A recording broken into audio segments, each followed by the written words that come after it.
Hello, class first year. So, these are the accounting principles, okay, of your chapter. Accounting principles. Accounting principles को two categories में divide किया गया है, जहाँ पर आता है अकाउंटिंग कॉन्सेप्ट्स और अकाउंटिंग कन्वेंशंस, राइट। तो ये कॉन्सेप्ट पार्ट है फर्स्टली जो आपके साथ अभी शेयर किया जा रहा है, ठीक है। अकाउंटिंग प्रिंसिपल का बनाया जाना कोई एक इंसिडेंस नहीं है कि कोई स्कॉलर, कोई इन्वेंटर, कोई डिस्कवरर ऐसा रहा हो जिसने ये सब कुछ बनाए हों प्रिंसिपल्स। नहीं, ऐसा कहीं नहीं हुआ है। सिर्फ सेल्फ एक्सपीरियंस पर, ऑब्जर्वेशंस पर, मार्केट कंडीशंस को देखते हुए और स्टेटमेंट्स जो इंडिविजुअल्स ने दिए, कुछ प्रोफेशनल बॉडीज़ ने, रेगुलेशंस ने, गवर्नमेंट एजेंसीज़ ने, और मेनली जो जुडिशियल कोर्ट्स थे, जजेस थे, उनके कुछ ऑर्डर प्रिंसिपल में कन्वर्ट होते चले गए। बात समझ में आई? माने कोई ऐसा जगह नहीं थी कि इसके रूल्स या प्रिंसिपल्स अकाउंटेंसी के लिखे गए हों बैठकर, ऐसा नहीं था कहीं भी, है ना।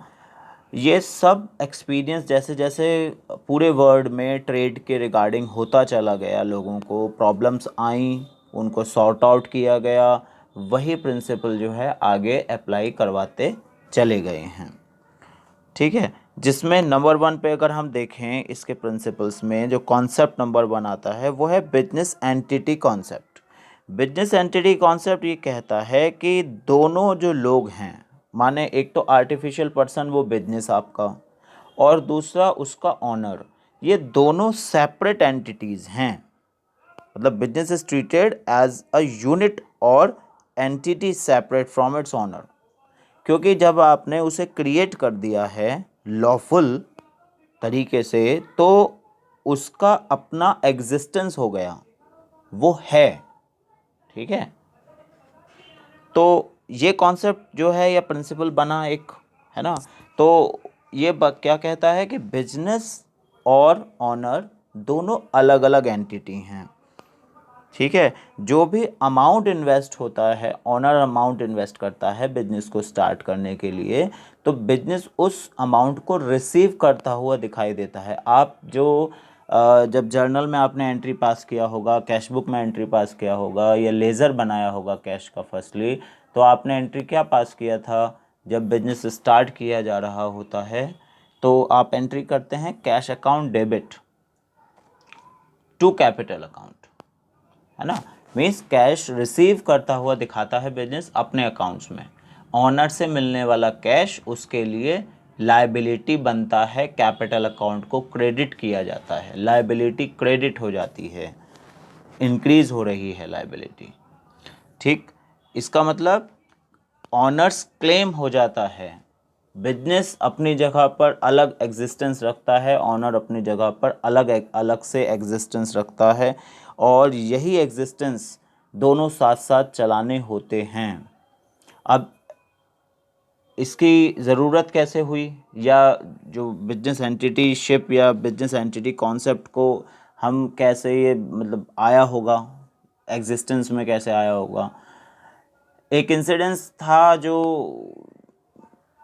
यूरोप में किसी कंट्री में हुआ था। ऑनर ने विड्रॉवल दिखाए या किए अपने बिजनेस से, कुछ भी, कभी गुड्स विड्रॉ कर लिया, कभी कैश विड्रॉ कर लिया, और जब वो विड्रॉ करता चला जा रहा है ऐसे, तो एक फाइनेंशियल ईयर के बाद अकाउंट्स में जब मिसमैच दिखाई दिया कि इतना कैश गायब है, नहीं मिल रहा, वो कैश अमाउंट कहाँ चला गया है, इतना गुड्स गायब है, नहीं मिल रहा, कहाँ चला गया है, अकाउंट मैच नहीं कर रहे हैं, डेबिट और क्रेडिट साइड ट्रायल बैलेंस बनाते वक्त नहीं कर रहा होगा, या कैश बुक में पता नहीं चल रहा होगा, ठीक। तो उस ऑनर ने अपने अकाउंटिंग डिपार्टमेंट पर ही केस फाइल किया कि इन्होंने कुछ कर दिया है ना, इन्होंने मेरे पैसे का एक तरीके से गबन कर लिया है, इनसे पूछा जाए इस चीज़ के लिए। तो जब ये कोर्ट में केस हुआ, ये सबके जो एविडेंस जितने भी कैश का जो अकाउंटिंग डिपार्टमेंट था उसने दिखाए हैं, उनके सबके बयान हुए, तब वहाँ पर ये बात क्लियर हुई कि ऑनर कंटिन्यू कैश का विड्रॉवल कर रहे हैं, ऑनर कंटिन्यू गुड्स का विड्रॉवल कर रहे हैं बिजनेस में से, और क्योंकि वो ऑनर हैं इसलिए उनकी कोई एंट्री पास नहीं की गई। ये बड़ी भारी गलती सामने आई थी। वहाँ से ये जो क्लियर किया गया कोर्ट के थ्रू कि ये अगर ऑनर भी कोई गुड्स या कैश का विड्रॉवल, कैश में या बैंक से विड्रॉवल करते हैं तो उसकी एंट्री मैंडेटरी बन जाती है, क्योंकि बिजनेस की उतने रुपए की लायबिलिटी डिक्रीज़ हो गई। ऑनर ने विड्रॉ किया तो आप एंट्री करते हो ना, drawings account debit to cash या drawings account debit to purchase account, drawings account debit to bank account. तो ड्राइंग्स का डेबिट किया जाना हमारी लायबिलिटी को डिक्रीज़ कर देना है। ऑनर ने कुछ भी अगर ले लिया बिजनेस में से तो वो उतना चला गया, हमारी कोई लायबिलिटी नहीं बची। हम कौन? Business, right.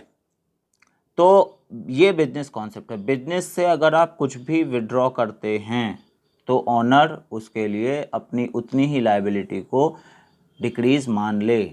ऑनर अलग है और बिजनेस अलग खड़ा हुआ है। दोनों बातें समझ में आ गई आपको? ठीक है। ऑनर का एग्जिस्टेंस है, वो इन्वेस्टर है फॉर द बिजनेस। बिजनेस का एग्जिस्टेंस है, वो उसमें इन्वेस्ट किया जाता है पैसा, तो उसकी लायबिलिटी बन जाती है ऑनर के लिए। तो amount paid for personal expenses of proprietor are shown as the drawing for the capital of proprietor. ठीक है। This is called business entity concept. ये सेपरेट एग्जिस्टेंस कॉन्सेप्ट कह देते हैं इसे, सेपरेट लीगल एंटिटी कॉन्सेप्ट कह देते हैं, बहुत सारे और नाम रखे जा सकते हैं। बेसिकली हम जो कहते हैं वो कहते हैं business entity concept. Is it clear to you? तो ये है बिजनेस एंटिटी कॉन्सेप्ट, जिसमें ये सेपरेशन दिखाई देता है, बताया जाता है कि बिजनेस अपना एग्जिस्टेंस अपने आप रखता है, ऑनर अपना एग्जिस्टेंस अपने आप रखेगा। और आर्टिफिशियल पर्सन कहने की कंडीशन में हम जब बात करते हैं तो आर्टिफिशियल पर्सन लॉफुल तरीके से बनाया गया है, क्योंकि तो इसलिए बिजनेस के ऊपर केस किया जा सकता है, वो ऑनर के ऊपर डायरेक्ट केस नहीं माना जाएगा। बिजनेस किसी पर केस कर सकता है अपने नाम से, वो ऑनर के द्वारा किया गया केस नहीं माना जाएगा, बिजनेस उस चीज़ को कर रहा है। ऑनर का कोई भी पर्सनल एक्सपेंस बिजनेस से रिलेटेड नहीं होगा। अगर इनकम टैक्स भी बिजनेस अकाउंट से पैसा लेके दिया गया है तो वो ड्राइंग कहा जाएगा, क्योंकि इनकम टैक्स है, ऑनर का होता है, इंडिविजुअल का होता है, पर्सनल है, ठीक है, और बिजनेस का नहीं होता, राइट। तो ये यहाँ पर दोनों चीज़ों में हमें बैलेंस लेके चलना होता है। यही प्रिंसिपल कहता है कि आप जो हैं